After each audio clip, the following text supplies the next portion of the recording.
Many homeowners have an idea of how much their home is worth, when in actuality it may be worth more or maybe worth less. Stay tuned as I speak with one of the leading industry appraisers who's been in the industry for over 25 plus years.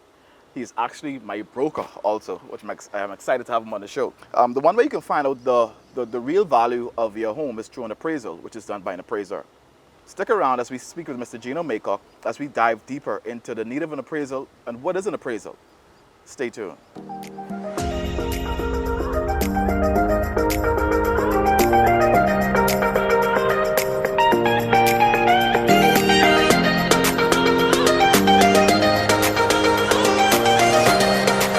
Welcome to episode 6 of the PKR show. But before we move any further, you know the drill. If you're on Facebook, I need you to like this page. If you're on YouTube, I need you to subscribe. If you're on LinkedIn, I need you to connect with me. And if you're on Instagram, I need you to follow this page. Now we're going to dive right in with Mr. Gino Maycock. Thank you for coming on the show. It's an absolute pleasure to be a part of the PKR show, episode 6. Thank you Awesome. for having me. Thank you for being here. But before I move any further, what I want to know exactly, please tell the viewers how you got started in the industry. Did you just dive into appraisals? What led you into the industry exactly?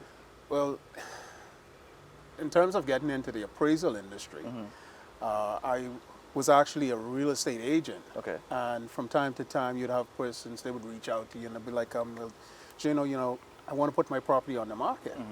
Please come down and have a look at it. Give me an idea of what it would sell for. Now, there is such a thing as comparable data or comparing the sale of one home with that of another home. Okay. And you come up with a figure. But for me, that wasn't good enough. I wanted to know exactly what was going on, how and what was involved in the fact finding, the data, the process, And so I really got into it just to help my clients come up with a more accurate price. It was not to be used as valuations for institutions or for persons to use to do anything. It was just to help me price my clients' homes properly. That was it. Cool. And what exactly is an appraisal? For those that don't know, what exactly is an appraisal? Okay, that's an interesting question, and I like that because a lot of people, they assume that an appraisal is this straight line approach to a value. My home is supposed to be worth this. No two appraisals executed by any two appraisers will be the same because an appraisal is an opinion of that appraiser's value of your home based on data, the facts, the evidence surrounding the market at that time. And the appraiser goes ahead, he collects the facts and the data. There are some standard calculations and formulas that we use. But at the end of the day, I come up with a figure based on this information that is all my opinion of the value for that property. This opinion is arrived from 3 different approaches. Okay. Again, I mentioned comparable data. That would be like, what did home A sell for in this community?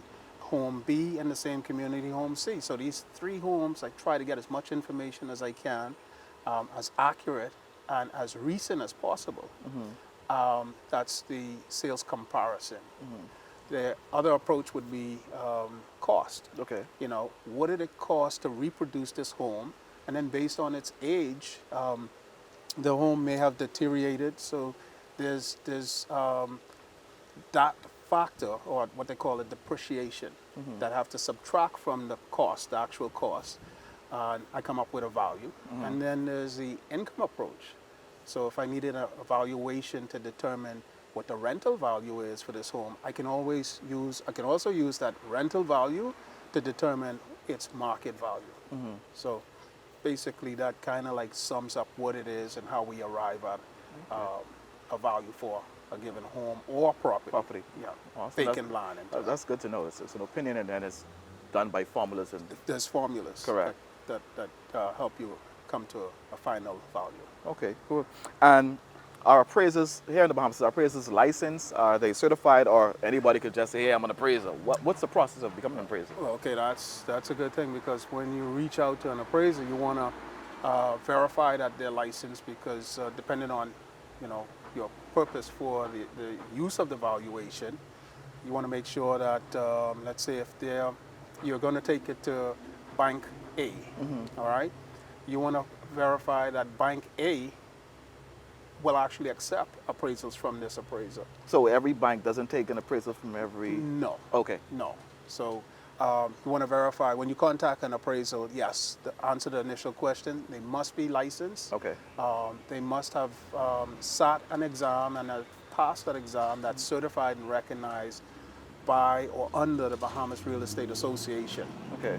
On top of licensing, there is a need that they be in good standing as well. Okay. Okay, and so you want to make sure that they are active and they are paid up.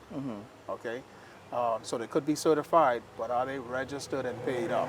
Okay. And that's important as well. Okay. Because if something should happen, and you decide, you know what, I need to contact the Bahamas Real Estate Association, or I need to question this report based on that, well then you hired someone who initially was certified, Yeah. but they're not active, they're not registered, they're not paid up. Wow. So you need to kind of ask some questions, and that appraiser should be happy to answer it. I think we have a good industry of professional appraisers out there, and we all respect the industry, Correct. each other, we support each other, and it's a good question, you know. So yes, your guests should definitely question, are you licensed? Are you actively paid up? You know, are you in good standing? Okay. All right, thank you. And when is an appraisal needed? Where exactly is an appraisal needed? That's a good question. There are so many reasons to have an appraisal, and I'd like to kind of go into a couple of them. One, if you're buying a property, purchasing a property, and this, whether you're purchasing a property cash or not, most banks, well, all banks will require that you have an appraisal, because they're not going to lend you X amount of dollars for a piece of property that's worth less than you're borrowing. I mean, if you were to go in your pocket and lend someone some money to buy something, you want to make sure that the asset that they're securing is worth the money that they're paying. Correct. Because they have to pay you back. If they default, correct. you end up with the asset, but you loan more than the asset is worth. So banks require it. But if you're paying something, if you're buying something cash, don't skip that process. Because you want to know that what I'm investing in at the end of the day, it has the value of the cash that I shelled out. Okay. You know, you don't want to be left in an awkward position. So purchasing is one, selling is another. Correct. You don't want to undersell, and then there's a danger of overselling, because you want to move your property as quickly as possible. So you want to target the value of that property within the market range. Okay. How is that bad? Well, there's a thing called time value of money. So let's assume I overpriced my property. Okay. Because I said, you know, I built this. This is a castle. Emotionally attached. I'm emotional. There's a lot of emotions in this. And this $300,000 property, by market standards, I have it priced at $500,000. So I put a price tag of $500,000 on there, and I'm like, why isn't it selling? Why isn't it selling? And I might even get a real estate agent involved. Okay. And he or she is trying to tell me, no, it's not worth that. And I'm like, no, I have this, I've done that. Just price it at $500,000. So it's on the market month 1, month 2, month 3, and I'm upset at them. Why aren't you bringing anyone in? I'm going to pull this listing from you and give it to someone else. But the problem is on me. So what happened is, it's on the market for a year. The market changes. It goes down. So when I could have gotten $300,000, the market has just gone down because I wasted a year thinking that I could get 500. Now it's down to 250. Wow. The time value of money. We don't know if it's going to go up. It's inflation, and it goes up or it goes down. So if we're serious about selling or purchasing or selling, we want to know what the value is. And if it's something that we can live with, we jump on that, we do that. The other thing is, and I'll just run through this, if you investing. Okay. You're purchasing a property for investment so that you want to rent it. Okay. Before you make the purchase, you would like to know the rental value of this property. If I purchase this property and I'm going to make some renovations, some improvements, some changes to it, will it secure the returns that I projected? You can't assume. You should never assume Correct. on an investment. And that's where a lot of us go wrong. We buy it, oh, I have my apartments and I'm bringing in X amount and I'm a landlord and I'm making money. Well, a proper appraisal will show you your operating expenses because that's got to come out of your income. Correct. It's also going to cover your real property tax because rental properties, there's no exemption for that because it's not owner occupied. And so there's the maintenance. So if you're in a gated community, you have to factor in the HOAs, POAs, as well as your general maintenance, Correct. you know, the painting and repairs and all that stuff. So we factor in all of this stuff and then we come up with a final value. We run a calculation on the income capitalization of this property and then we tell you whether you're profitable or not and whether the investment is worth it or not. Okay. And that's an important piece of data and information that you don't want to disregard. You don't want to go without. So that's the income side of it. Refinancing with equity is another one. Prop insurance purpose. You want to know what my home is worth in terms of replacement value for an insurance company. Okay. There's over-insurance and then there's under-insurance. And this is one that I'd like to at some point get a little bit more into, even at some point because you have a lot of insurance companies. They, well, you'll find out at the end of the day, God forbid something happens to your home, you go in to collect that check, make that claim, and they tell you, I'm sorry, you underinsured. Wow. That's because you feel like, you know, when I go into the insurance company, I don't want to pay $1,000. So I'm going to tell them, this is what it's worth. I only want to pay 300 or 400 or 500, you know. And then you find out they send their adjusters to the property to examine the damaged site. And you've insured it for 100,000. The adjuster walks on property and say, well, the roof is gone, but I see 4 walls and those 4 walls are worth the 100,000 that you insured it for. Wow. And so I'm sorry, there's no payout on this. And you thought, I thought you would have given me 100,000 against the damages. No, it's against the entire structure. Okay. And so you want to insure this property at the value, the insurable value, that if a shingle blew off, the adjuster would come, he would do his numbers, you've insured it properly, and they'll pay for that one shingle that was damaged or dislodged. Wow. So that's one part of it. There's legal settlements, there's encroachments, real property tax assessments, annual real property tax assessments. If you wanted to know what your net worth was to help you look more favorable in a lender's eye, and this could be private lending, this could be institutional lending, you might want to get an appraisal so that you know exactly what you're worth in assets as well as cash. Investors going into developments, you get a lot of people who just take on developments without an appraisal, and I always tell people, before you get into any investment, have an exit strategy. Correct. And you can't have an exit strategy without data and without information. And a good and sound appraisal report provides you with that leverage. So in a nutshell, there's a lot more, but in a nutshell, that's a lot. That kind of Thank you. touches on much of it. It's amazing. That's a lot that appraisers do, and what it determines. Yeah. You spoke on it briefly, but what I'd like to know, if an appraisal is done and the appraised value is less than the seller's asking price, what happens next? Especially if you go into a financial institution, what happens next? Okay, that is a very good question. The report, and a good and sound report executed by a knowledgeable and reputable appraisal, provides you with leverage. Okay. Okay, and this leverage you can actually engage in a discussion to say to seller, seller, I really love the property.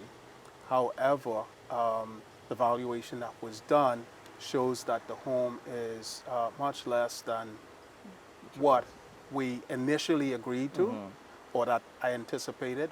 The problem with this is that my lender is not going to give me more than what the home is worth. And that's initially what we were talking about. The lender needs to understand that, the seller needs to understand Correct. that. And if they really want the home sold, they respect that. And I kind of made mention that you don't want to force the hand, you want to respect an appraiser's opinion. Correct. Because it's kind of like handling a double-edged sword.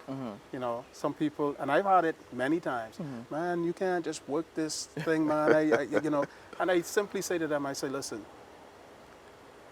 my opinion is based on data, correct. and Numbers. information.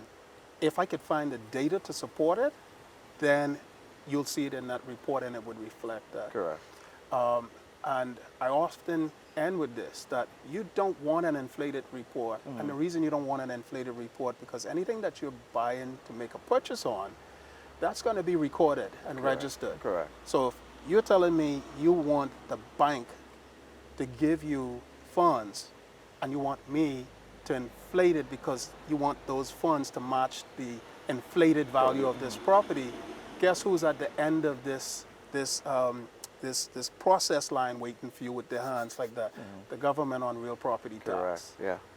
Because now that inflated value follows you for the rest of your life and the rest of the ownership of that property. Correct. It's worth $50,000. You wanted it for $200,000. Then guess what? You're paying $200,000 a real property tax on $200,000 for the life of that property. Wow. It doesn't go away. Yeah. So don't do it. Double-edged sword. Don't do it. It's a double-edged sword. Yeah.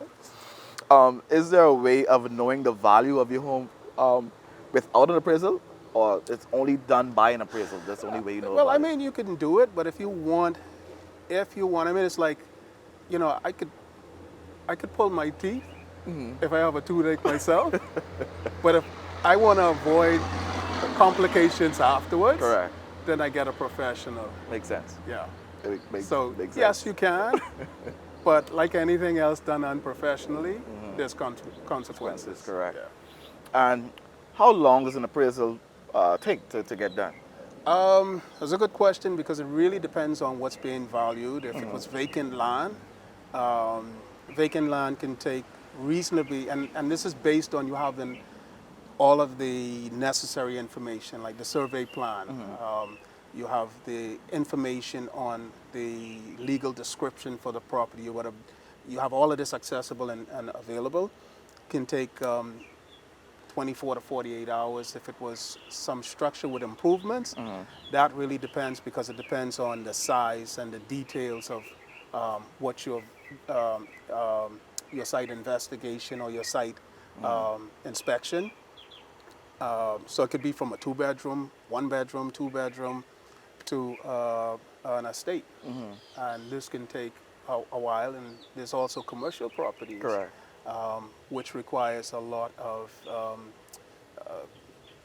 looking into and data to be collected. So on average, from 24 hours to a couple of days. Okay. You know, All right. a couple of days. And how can people reach out to you if they? 'Cause this has been a lot of information. Yeah. If persons want to reach out to you, buyers, sellers, investors, how can they reach out to you to? Okay. Well, I'm accessible. You can reach me by phone. My cell contact is 424-9675 with area code 242 preceding that. Or email, which is Gino, Gino, at crbahamas.com, right there, Colonial Realty. So that's Gino, Gino, at crbahamas.com. And we'll be happy to answer any additional questions. One other thing to add to that, that I know you're going to ask, but I'm going to beat you to it, is the life of a report, an appraisal report. Okay. So most appraisals have a shelf life of anywhere between 6 to 12 months. Okay. And that's more so because, you know, economists always feel like anything can change within the environment, the financial environment, after 12 months. Okay. So land and real property being pegged and associated with it, you know, it gets the same treatment. So Okay. 6 to 12 months. Okay. So life. Yeah. Okay. Cool. Well, thank you again for coming on the show. It's pleasure. been a pleasure. Pleasure. It's been a lot of information. I Yeah, enjoyed the show. pleasure. A lot of information for persons to think about, those who are buying, who are selling, and those who are investing. And I'm sure a lot of persons are going to reach out to you Yeah, from the absolutely. Look information that you forward to it. gave. Before we leave, again, if you haven't as yet, if you're on Facebook watching this, click the like button. If you're on YouTube, click the subscribe button. If you're on Instagram, I need you to follow me. And if you're on LinkedIn, I need you to connect with me. But stick around until next time, where we'll have another person that we'll be interviewing. I wouldn't let the cat out of the bag as yet, so you'll have to stick around. And like I say, any questions or comments, please leave it in the comment section so I can get back to you, answer them as quickly as possible. So until next time on PKR, talk soon.